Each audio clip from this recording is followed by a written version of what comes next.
Let me just start, first of all, by thanking you for taking a minute to hear a few words from me on an early Monday morning. You know, I got asked to do this a few weeks ago by some of the folks up in Boston, Bill and Rich in particular, followed up by Edzo. I know his name's Ed Kelly, but does anybody actually call him Ed Kelly? No, it's Edzo, right? Okay. And they said, well, we'd like you to come down and chat a little bit about the work we do in Massachusetts with you, and you know, frankly, you're like a Republican, and that will be helpful for us, because truthfully, there aren't a lot of your guys who end up playing very well with us as a general rule, and it'd be good to have somebody come and talk. And I thought about that a little bit, and as a guy who grew up in a house where my mom, God rest her soul, was a Democrat, my dad's a Republican, and they canceled each other out for 60 years in every election, I think including mine. I listened to both of them debate the issues across the table the whole time I was growing up, and I always came to believe nobody's got the corner on every good answer. And what I loved about my parents is they weren't trying to win an argument, they were trying to have a conversation. And I think sometimes we forget that we are all supposed to be in this to represent the people that we jointly serve, and that requires being able to have a conversation, good one or bad one, and to be able to work through those issues and move on. But as I thought about what I might say today, I actually couldn't help but get much past the Worcester cold storage fire in 1999 in Massachusetts. It's almost 20 years ago. It was December 3rd. And that's a fire that almost anybody in Massachusetts, and I'm sure the vast majority of people in this room are pretty familiar with. And I think Ed was on one of the rescue teams that was part of the support to the Worcester community that day. It's a real labyrinth of a building. It was gigantic. It had been an old meat storage facility for years and years and years, and because of that, it had storage lockers all the way through it, tons and tons of labyrinth of doors. But in addition to that, it was 3 stories high, and it had insulation, because when it was originally developed, we didn't have traditional cold storage. The whole thing was basically ice. And you took the ice, and then you used all sorts of oil-based mechanisms and heavy brick to provide insulation for it. So that building was a really tough building, and people had always said in Worcester, my God, if that thing ever goes up, who knows what'll happen.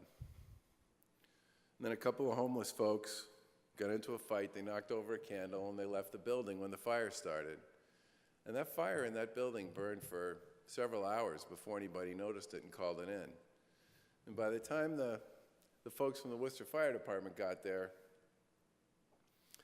most of the inside of the building was already covered with smoke, and in that labyrinth of rooms and lockers and all the rest, 3 floors, and all that insulation, it was a tinderbox. Somebody referred to it as just a big oven waiting to go off.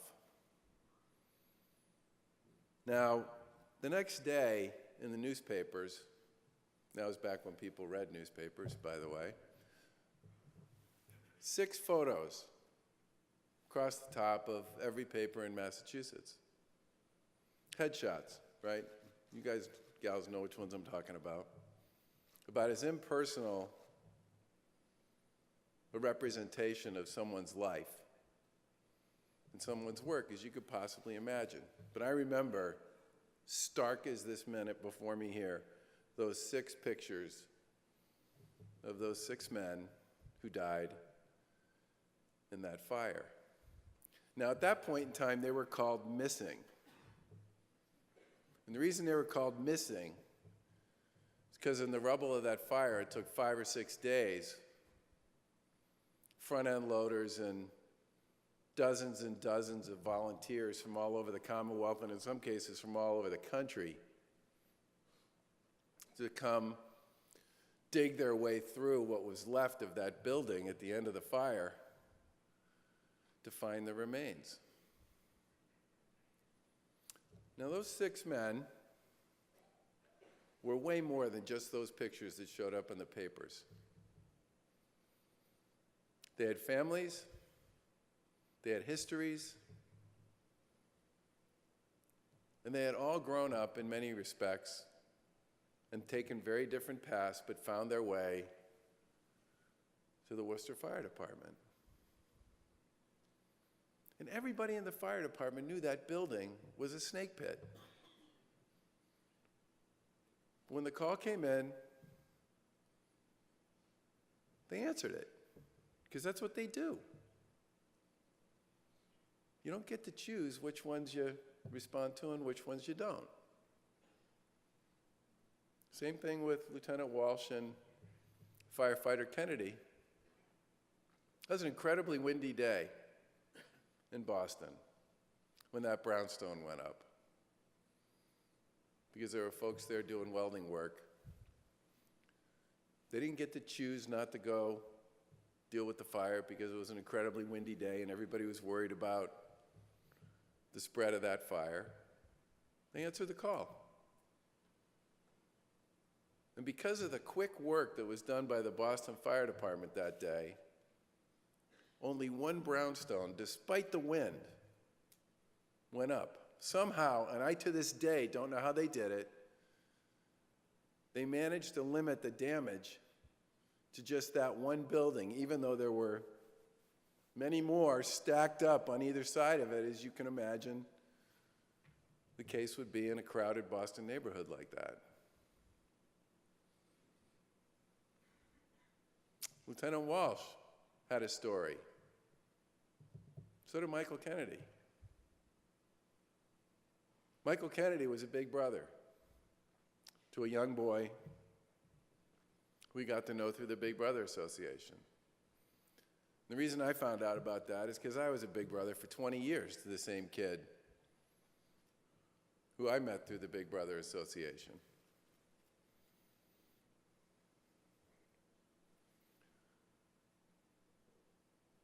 I know we all have points of view, and we live in partisan times.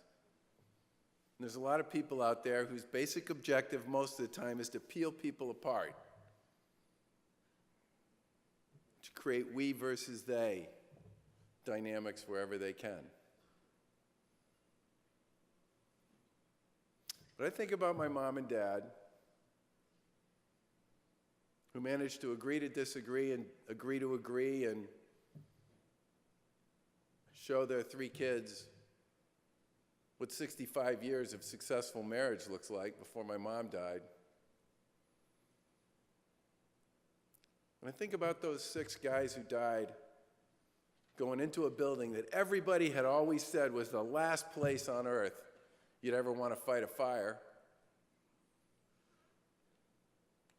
and I think about Lieutenant Walsh and firefighter Kennedy, we can't find a way to work together. We can't find a way to get along. Shame on those who say so. Shame on them. Because public service is serious business. Public safety is serious business. I spent my day yesterday visiting some of the coastal communities that got smashed by 5 historic high tides, one right after another, with a big storm surge in the midst of all that from a nor'easter that lasted 2 days. Where did I start? I started at the Gloucester Fire Department. I ended at the Quincy Fire Department, because of all the work that was done by first responders, working with us, with the National Guard, with the PD, with our emergency management people, to rescue people and make sure they were safe. Nobody cares who's a Democrat and a Republican and independent when you get into that sort of thing. That's about doing what you're supposed to do, for whichever oath you swore or we swore, to serve the people of our communities. Now, after firefighter Toscano died at that fire in Watertown, I went to, several days later, there was an annual legislative reception at Florian Hall in Dorchester that I went to. And I can't remember if the wake, I think the wake for Joe Toscano and the funeral had literally just happened, and it just hung in the air. And I was standing next to Ed, and I leaned over to him and I said, when was the last time we did something with the line of duty death benefit in Massachusetts? And he said, well, there was a modest adjustment to it that was made after Lieutenant Walsh and firefighter Kennedy passed. But other than that, not much, since it was put in place in 1992. And I looked around the room with all these legislators there, and all these folks who served their communities as firefighters. And I said, I think maybe now's the time to do something about that. So when I had my chance to speak in front of the audience, the speaker, who's a good man and a good friend and a Democrat, was standing over to the side, and I looked at him and I said, do you think we have a quorum, Mr. Speaker? And he looked around and he said, yeah, we probably do. And I said, good. Then I move we double the line of duty death benefit. And you guys can vote on it right now.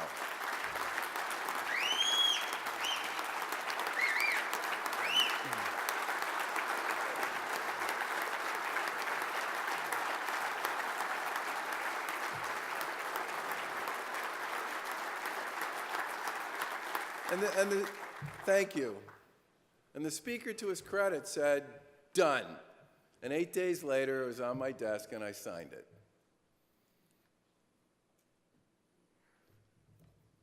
Now, that was an important moment because it was an effort on our part to try to find a way to say thanks to the men and women who serve and to their families. But we also take great pride in the work we've done in the Commonwealth in conjunction with our colleagues in the firefighting community for decades. We were one of the first states in the country to put a cancer registry in place. In 1990, we created the occupational cancer presumption for firefighters. And one of the things Billy and Rich were in the office talking with me about the other day was some of the things we should try and do around prevention. And guys, I haven't quite figured out how to pay for that yet, but we'll figure that out because we need to do more on that one. And your folks need us to think collaboratively with our colleagues in local government and our colleagues in the legislature to ensure that everybody's got the kind of gear and the kind of support that they need, given the fact that these days people really don't know what they're going to see or find when they walk into a lot of the buildings or they run into a lot of the buildings that you folks deal with all the time. The final thing I want to say is I just want to thank you for the work you do. People in public life don't get thanked enough, in my opinion, for the work they do.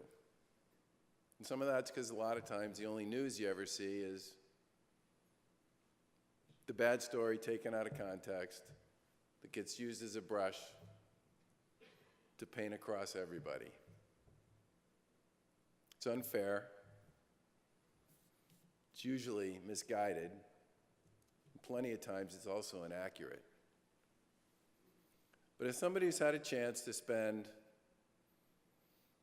25% or so of my professional career in the public sector, working for 2 governors and serving in local government and having a chance to serve now as a governor of the Commonwealth, I've had a ringside seat for what you people do every day. And the fact that when duty calls There's no saying no. There's no saying, calling somebody else. And the fact that so much progress has been made in fire prevention and fire safety is frankly a tribute to the collaborative approach that you folks take to the work you do. And I also just want to say before I finish, I've spent a lot of time working on the opioid issue in Massachusetts. And we've made a ton of progress. We're one of the few states in the country that's actually seen a drop in deaths and a drop in prescriptions over the past couple of years and a leveling out in overdoses. But a big part of the community that first started talking to me about this when I was a candidate was the first responder and EMT and firefighting community, because they were the ones who were seeing this stuff every single day, long before anybody else was even talking about it. Your roles and responsibilities have grown a lot over the years. The expectations people have for you are high. And yeah, we won't always agree. Look, there's 200 members of our legislature, thousands of local officials, 3.5 million adults in Massachusetts. There's a lot of points of view there. Barney Frank said one time that if you want your state rep to agree with you all the time, run for office.